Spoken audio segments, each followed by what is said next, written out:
नमस्कार, मी मंदार झगडे यशस्वी academy चिपळूणच्या YouTube चॅनलमध्ये तुम्हा सर्वांचे परत एकदा मनपूर्वक स्वागत करतो। संयुक्त पूर्वपरीक्षा 2023च्या पॉलिटीचे क्वेश्चन्स बघत होतो। आज त्याच्यातला आपण तिसरा प्रश्न पाहणार आहोत। या सिरीज मधला आज तिसरा प्रश्न आपण पाहूया। प्रश्न आहे, खालीलपैकी कोण सरकारी आयोगाचे सदस्य नव्हते असा प्रश्न विचारला। ऑप्शन्स बघा, श्री बी शिवरामन, डॉक्टर एस.आर. सेन, रामा सुब्रमण्यम आणि यापैकी नाही। आता या प्रश्नाच्या आन्सर्सकडे जाण्याआधी आपण त्या प्रश्नाच्या स्टॅटिक पार्टकडे जाऊया। जर सरकारी आयोगाविषयी बोलायचं म्हटलं तर सरकारी आयोग हा केंद्र राज्य संबंध सुधारणेसाठी 1983 ला बनवलेला आयोग होता। या आयोगाचे चेअरमन होते म्हणजेच अध्यक्ष होते न्यायाधीश R.S. सरकारिया। R.S. सरकारिया म्हणजेच रणजित सिंग सरकारिया हे या आयोगाचे अध्यक्ष होते। या आयोगाचे सदस्य होते म्हणजे हा आयोग त्रिसदस्यीय आयोग होता। म्हणजे ह्याच्यामध्ये अध्यक्षांशिवाय अजून 3 सदस्य होते। ते 3 सदस्य बघूया, श्री बी शिवरामन, डॉक्टर एस.आर. सेन आणि रामा सुब्रमण्यम हे 3 सदस्य सरकारी आयोगामध्ये होते। जर हे 3 सदस्य या आयोगामध्ये असतील तर या प्रश्नाचा आन्सर काय होतं? श्री बी शिवरामन हे सदस्य आहेत, डॉक्टर एस.आर. सेन हे सुद्धा या आयोगाचे सदस्य आहेत आणि रामा सुब्रमण्यम हे सुद्धा या आयोगाचे सदस्य आहेत। मग या प्रश्नाचा आन्सर होतं यापैकी नाही। कारण प्रश्न काय विचारलाय, खालीलपैकी कोण सरकारी आयोगाचे सदस्य नव्हते। हे सगळे हे जे 3 आहेत हेच सरकारी आयोगाचे त्रिस्तरीय सदस्य आहेत, म्हणून या प्रश्नाचा आन्सर होतं यापैकी नाही। परंतु आता आपण मागच्या 2 प्रश्नांमध्ये बघितल्याप्रमाणे आपण या प्रश्नाच्या आजूबाजूची जी पार्श्वभूमी आहे ती समजून घेऊया।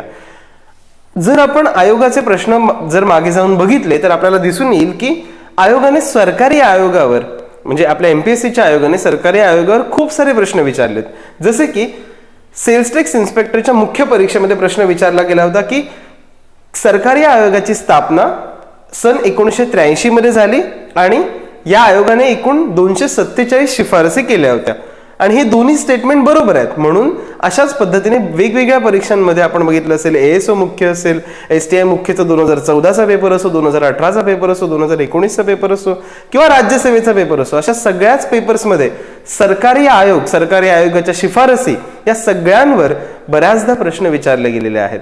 सो आज आपण या प्रश्नाच्या माध्यमातून सरकारी आयोगाविषयी थोडी माहिती समजून घेणार आहोत। तर या आयोगाची स्थापना मगाशी सांगितल्याप्रमाणे सन 1983 ला झाली।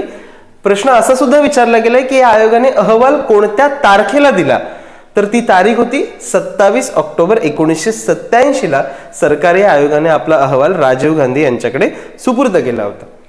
मग या सरकारी आयोगाने 247 शिफारसी ज्या केल्या होत्या त्या कशासाठी केल्या होत्या, तर केंद्र राज्य संबंध सुधारण्यासाठी या आयोगाने या शिफारसी केल्या होत्या। आता असाही प्रश्न विचारला गेला यासोबतच की केंद्र राज्य संबंध जे आहेत ते सुधारण्यासाठी अजून कोणते आयोग होते, तर सरकारी आयोगा व्यतिरिक्त अजून पंछी आयोग आहे, त्यासोबतच राजमन्नार समिती या हे जे दोन आयोग आहेत ते राज्य आणि केंद्र यांच्यातले जे संबंध आहेत ते संबंध सुधारण्यासाठी निर्माण केले गेले होते। आता आपण सरकारी आयोगाच्या काही शिफारसींकडे जाऊया। काही महत्त्वाच्या शिफारशी समजा जर तुम्ही बघाल तर पहिली शिफारस आणि सगळ्यात महत्त्वाची शिफारस होती की कलम 263 नुसार आंतर शासन परिषद नावाने ओळखली जाईल अशी कायमस्वरूपी आंतरराज्य परिषद स्थापन करा, असं ही सगळ्यात महत्त्वाची शिफारस सरकारी आयोगाने केली होती की कलम 263 नुसार आंतर शासन परिषद नावाने ओळखली जाईल अशी कायमस्वरूपी आंतरराज्य परिषद स्थापन करा। आणि केंद्र सरकारने या शिफारशीचा अवलंब केला आहे, परंतु आपण करताना कायमस्वरूपी आंतरराज्य परिषद नाही स्थापन केले, आपण आंतरराज्य परिषद स्थापन केलेली आहे। पण आंतरराज्य परिषद कोणी सुचवली होती, तर ती सरकारी आयोगाने सुचवली होती। या आयोगाने दुसरी महत्त्वाची शिफारस ही केली होती की अगदी क्वचितच प्रसंगी कलम 356 म्हणजे राष्ट्रपती राजवटीचा वापर करावा। आपल्या सर्वांना माहिती आहे की राष्ट्रपती राजवट काय करते, तर राज्यामधील जे प्रशासन असतं ते राज्यामधील प्रशासन संपूर्णतः केंद्र सरकारकडे जातं आणि या घटनेचा किंवा या कलमाचा वापर करून, कलम 356चा वापर करून याआधी समजा आपण इतिहासात डोकावून पाहिलं तर खूपदा वेगवेगळ्या राज्यांमध्ये राष्ट्रपती राजवट लावण्यात आली होती आणि या गोष्टीमुळे राज्य आणि केंद्र सरकार यांच्यामधील संबंध डळमळीला चालले होते। आणि हे होऊ नये म्हणून त्यांनी सांगितलं की अगदी क्वचितच प्रसंगी कलम 356चा वापर करावा, जेणेकरून राज्य आणि केंद्र सरकार यांच्यामधील संबंध जे आहेत ते अधिक वृद्धिंगत होतील आणि त्याद्वारे आपल्या संपूर्ण देशाचा विकास होईल.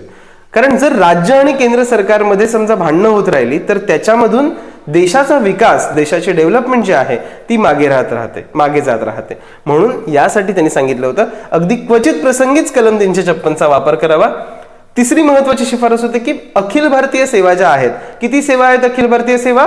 3 अखिल भारतीय सेवा आहेत. भारतीय प्रशासकीय सेवा, इंडियन ऍडमिनिस्ट्रेटिव्ह सर्व्हिस, भारतीय पोलीस सेवा म्हणजे इंडियन पोलीस सर्व्हिस आणि भारतीय फॉरेस्ट सर्व्हिस म्हणजे इंडियन फॉरेस्ट सर्व्हिस, ज्याला आपण म्हणतो भारतीय वन सेवा. अशा 3 अखिल भारतीय सेवा आहेत. तर त्यांनी सांगितलं होतं की जी अखिल भारतीय सेवा आहे त्याला अजून प्रबळ करा. त्यानंतर आपल्याला माहिती आहे की आपल्याकडे 3 सूची आहेत, केंद्र सूची, राज्य सूची आणि समवर्ती सूची. या 3 सूचीतले विषय वगळता जे काही विषय राहतात त्याला आपण म्हणतो उर्वरित अधिकार. बरोबर. आता उर्वरित अधिकार कोणाकडे जातात? घटनेत असं लिहिलं आहे की उर्वरित अधिकार जे काही असतील या व्यतिरिक्त म्हणजे राज्य सूची, केंद्र सूची आणि समवर्ती सूची हे 3 सूची वगळता जे काही विषय राहतील ते उर्वरित अधिकार संसदेकडे जातील, हे आपल्याला माहित आहे. परंतु सरकारी आयोगाने असं सांगितलं होतं की कर या गोष्टीबाबतचे जे उर्वरित अधिकार आहेत ते फक्त आपण संसदेकडे ठेवावेत आणि बाकीचे जे काही उर्वरित अधिकार आहेत ते संसदेच्या सूचीमध्ये न टाकता समवर्ती सूचीमध्ये समाविष्ट करावेत. सो उर्वरित अधिकार समवर्ती सूचीत समाविष्ट करावेत, हे महत्वाचं जे सजेशन होतं किंवा हे जे महत्वाचे शिफारस होती ही सरकारी आयोगाने आपल्याला दिली होती. त्या पुढची शिफारस समजा आपण बघितली तर इथे लिहिलेलं आहे की राज्याचे राखून ठेवलेली जी विधेयकं आहेत त्याच्याबद्दलची कारणं राज्यपालाने राज्य सरकारला कळवावीत. आता तुम्हाला माहितीच असेल की राज्यपालाकडे समजा एखादं बिल आलं म्हणजे एखाद्या कायद्याचं संमतीसाठी आलं तर त्याच्याकडे काही ऑप्शन्स असतात. त्याच्यातला एक ऑप्शन असा असतो की तो जे विधेयक आहे किंवा ते जे बिल आहे तो राष्ट्रपतींच्या विचारार्थ राखून ठेवू शकतो. बरोबर. आता जेव्हा राज्यपाल राष्ट्रपतींच्या विचारार्थ बिल राखून ठेवत असतो तेव्हा तो काही कारण देतो का राज्य सरकारला? नाही.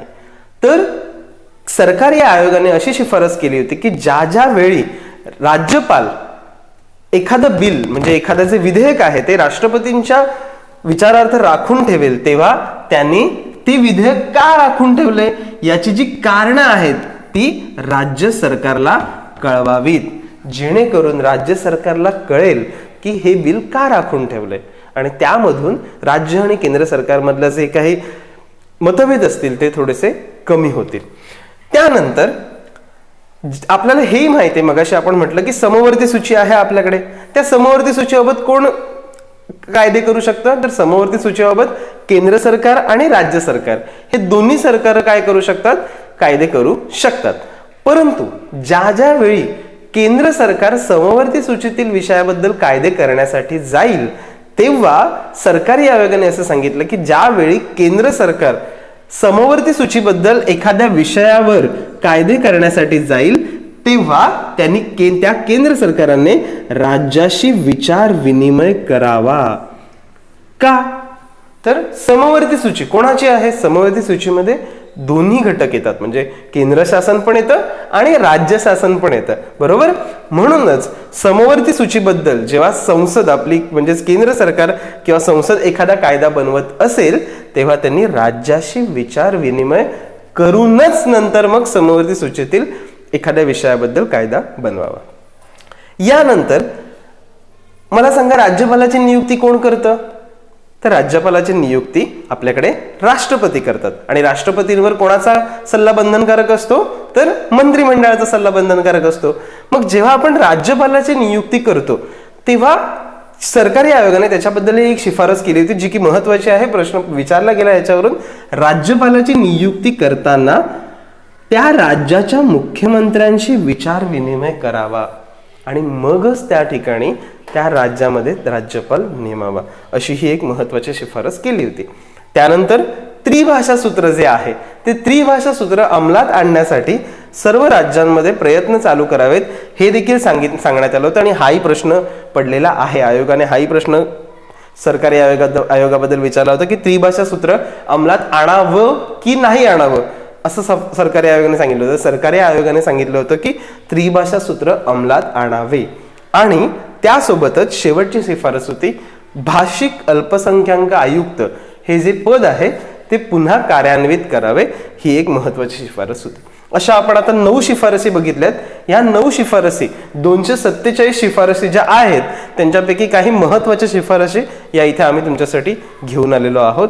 यांवर प्रश्न पडलेला आहे, म्हणून हा जो सरकारी आयोग आहे तो पूर्णतः नीट पद्धतीने आपल्याला करणं गरजेचं आहे.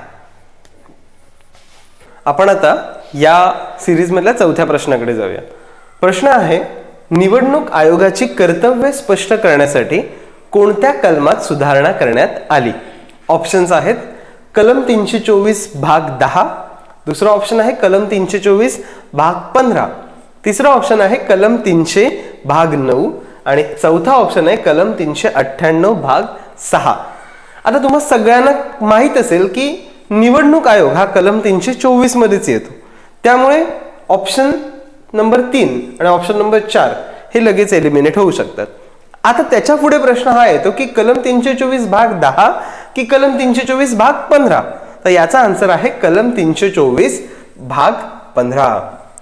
आपल्या संविधानामध्ये जे भाग आहेत त्याच्यातल्या भाग 15 मध्ये निवडणुकांविषयी काही तरतुदी दिलेल्या आहेत आणि या ज्या तरतुदी आहेत त्या कलम 324 ते कलम 329 मध्ये दिलेल्या आहेत. म्हणजेच या प्रश्नाचा आन्सर झालं कलम 324 भाग 15. आणि भाग 15 मध्ये काय आहे तर भाग 15 मध्ये निवडणुकांविषयी तरतुदी दिलेल्या आहेत आणि त्याच्यामध्ये कलम किती आहेत? कलम 324 ते कलम 329. मग आता आपण ही जी कलम आहेत ती आपण समजून घेऊया, कारण याच्यावर बऱ्याचदा प्रश्न पडतात. निवडणूक आयोगाबद्दल हमखास प्रश्न पडलेले आहेत. राज्यसेवा घ्या किंवा कंबाईनची परीक्षा घ्या किंवा कोणतीही मुख्य परीक्षा घ्या, त्याच्यावर निवडणूक आयोगाबद्दल एक प्रश्न पडलेलाच आहे. तर कलम 324 भारतीय राज्यघटनेचं कलम 324 काय सांगतं तर निवडणूक पर्यवेक्षण, निर्देश आणि नियंत्रण याबाबत इलेक्शन कमिशन ऑफ इंडियाचा अधिकार. म्हणजेच ज्या काही निवडणुका आपल्याकडे होतात, लोकसभेच्या निवडणुका होतात आपल्याकडे आणि विधानसभेच्या ज्या निवडणुका होतात त्याबाबत अधिकार घेण्याचा जो अधिकार आहे, त्याच्याबद्दल जे काही नियंत्रण आहे, निर्देश आहेत, ते सगळं कोण करू शकतं तर भारतीय निवडणूक आयोग म्हणजेच इलेक्शन कमिशन ऑफ इंडिया.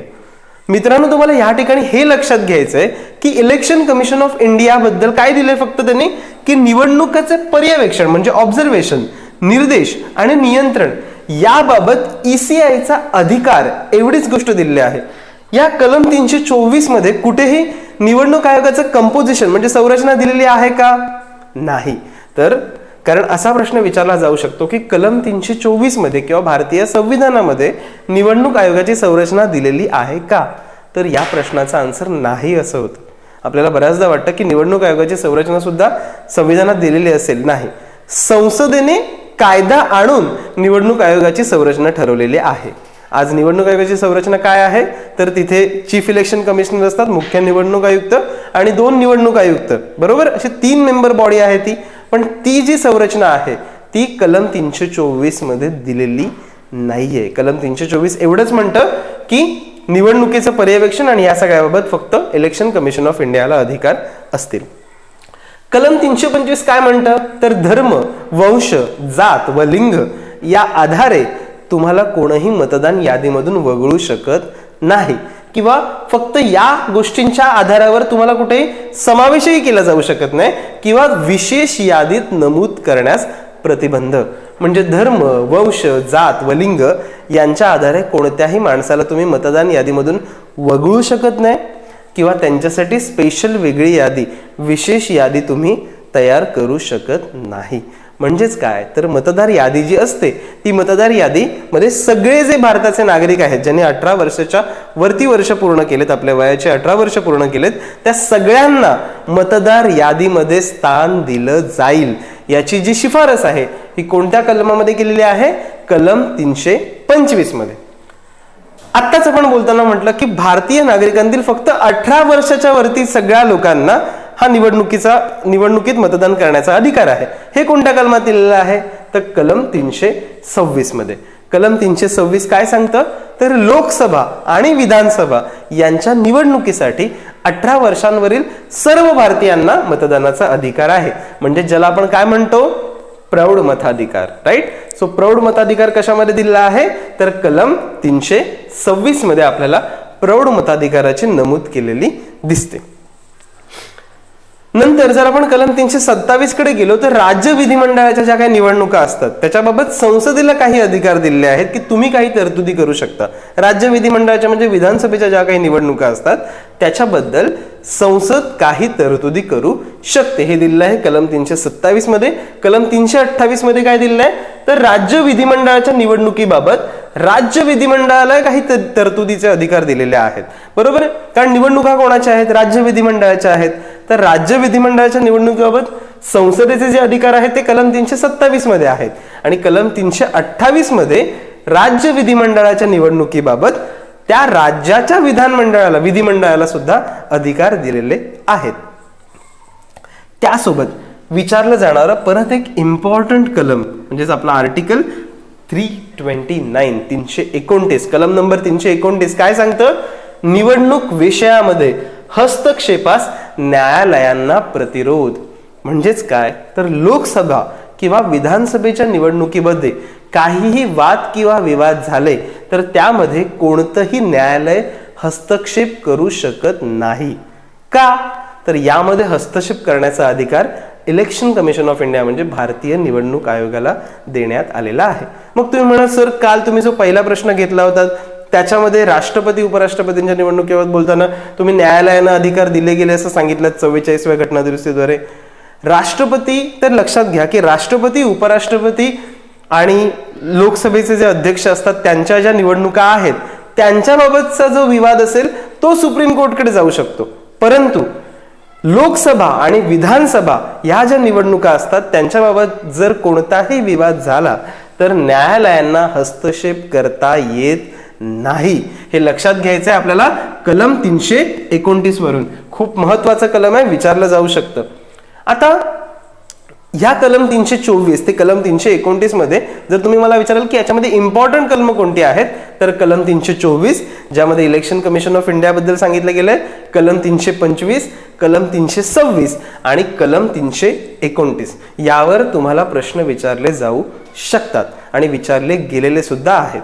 आता या आपण इलेक्शन कमिशन ऑफ इंडिया बद्दल बोलतोय तर चला त्याच्याबद्दल थोडं चालू घडामोडी ज्या आहेत त्याही आपण समजून घेऊया, कारण त्याच्यावरही प्रश्न विचारले जातात. सध्या भारताचे मुख्य निवडणूक आयुक्त कोण आहेत, राजीव कुमार. आणि मी मगाशी म्हटलं की इलेक्शन कमिशन ऑफ इंडिया म्हणजे भारतीय निवडणूक आयोग जे आहे ते किती मेंबर बॉडी आहे, किती सदस्य असतात, त्याच्यामध्ये 3 सदस्य असतात. पहिले मुख्य निवडणूक आयुक्त ते कोण असतात, ते आहेत राजीव कुमार. आणि अजून जे 2 निवडणूक आयुक्त आहेत ते आहेत अनुपचंद्र पांडे आणि अरुण गोयल. असे मिळून 3 निवडणूक आयुक्त मिळून आपलं भारतीय निवडणूक आयोग म्हणजे इलेक्शन कमिशन ऑफ इंडिया बनत असतं. मग मित्रांनो, आता ह्या पॉइंट ऑफ टाइमला अजून एक स्टॅटिक पार्ट याच्यामध्ये येतो की इलेक्शन कमिशन ऑफ इंडिया म्हणजे भारतीय निवडणूक आयोगाची संरचना संविधानामध्ये दिलेली नाहीये, हे आपण आत्ताच बघितलं. मग संविधानामध्ये दिलेली नाहीये तर भारतीय निवडणूक आयोगाची संरचना अशीच होती का की त्याच्यामध्ये 3 सदस्यच होते का, तर नाही. भारतीय निवडणूक आयोगामध्ये सर्वप्रथम म्हणजे 1950 ला भारतीय निवडणूक आयोगाची स्थापना झाली. 25 जानेवारी 1950 ला भारतीय निवडणूक आयोगाची स्थापना झाली, जो की राष्ट्रीय मतदार दिन म्हणून देखील ओळखला जातो. बरोबर आहे. तर त्या वेळापासून 1989 पर्यंत भारतीय निवडणूक आयोगामध्ये फक्त 1 सदस्य होता. मग 1989 नंतर भारतीय निवडणूक आयोगामध्ये 3 सदस्य ही बॉडी बनली. म्हणजे आता इलेक्शन कमिशन ऑफ इंडियामध्ये त्रिस्तरीय 3 सदस्य आहेत. कोण, मुख्य निवडणूक आयुक्त 1 आणि इतर 2 निवडणूक आयुक्त. यानंतर जर आपण मगाशी म्हटलं की राष्ट्रीय मतदार दिनावर एमपीएससी मध्ये प्रश्न विचारला गेला आहे. 25 जानेवारीला राष्ट्रीय मतदार दिन असं ओळखलं जातं. का, तर 25 जानेवारी 1950 ला राष्ट्रीय निवडणूक आयोग म्हणजेच इलेक्शन कमिशन ऑफ इंडियाची स्थापना झाली होती, म्हणून 25 जानेवारीला राष्ट्रीय मतदार दिन म्हणून ओळखलं जातं. आता अजून एक करंट अफेअर्सची जी गोष्ट आहे महत्वाची, सध्या चर्चेत असलेली गोष्ट, इलेक्शन कमिशन ऑफ इंडियासाठी निवड समिती. या आधी हे जे मुख्य निवडणूक आयुक्त आहेत किंवा जे बाकीचे जे 2 निवडणूक आयुक्त आहेत यांना निवडण्यासाठी कोणतीही समिती नव्हती आणि याबाबत खूप जास्त टीका होत होत्या आणि 2015ला या विरोधात सुप्रीम कोर्टमध्ये केस सुरू झाली. एक PIL टाकण्यात आली होती 2015ला. त्याचा 2023ला जेव्हा सुप्रीम कोर्टने निकाल दिला तेव्हा त्यामध्ये असं सांगण्यात आलं, सुप्रीम कोर्टने असं सांगितलं की इलेक्शन कमिशन ऑफ इंडियासाठी ज्या सदस्यांची तुम्ही निवड कराल त्या निवड करणाऱ्या सदस्यांसाठी एक निवड समिती नेमा आणि जोपर्यंत ती निवड समिती नेमली जात नव्हती तोपर्यंत सुप्रीम कोर्टने स्वतः एक निवड समिती नेमून दिली होती. त्याच्यामध्ये 3 सदस्य होते, पंतप्रधान, विरोधी पक्षनेते आणि स्वतः भारताचे सरन्यायाधीश असे 3 सदस्य मिळून एक समिती निवडण्यात आली होती. परंतु त्यांनी असं सांगितलं होतं की ही समिती कधीपर्यंत चालेल, जोपर्यंत संसद त्याच्यावर कोणताही कायदा आणणार नाही तोपर्यंत. मग आता संसदेने 2023 मध्ये कायदा आणला आणि संसदेने काय केलं तर संसदेने इलेक्शन कमिशन ऑफ इंडियासाठी एक निवड समिती नेमलेली आहे. काय आहे ती निवड समिती?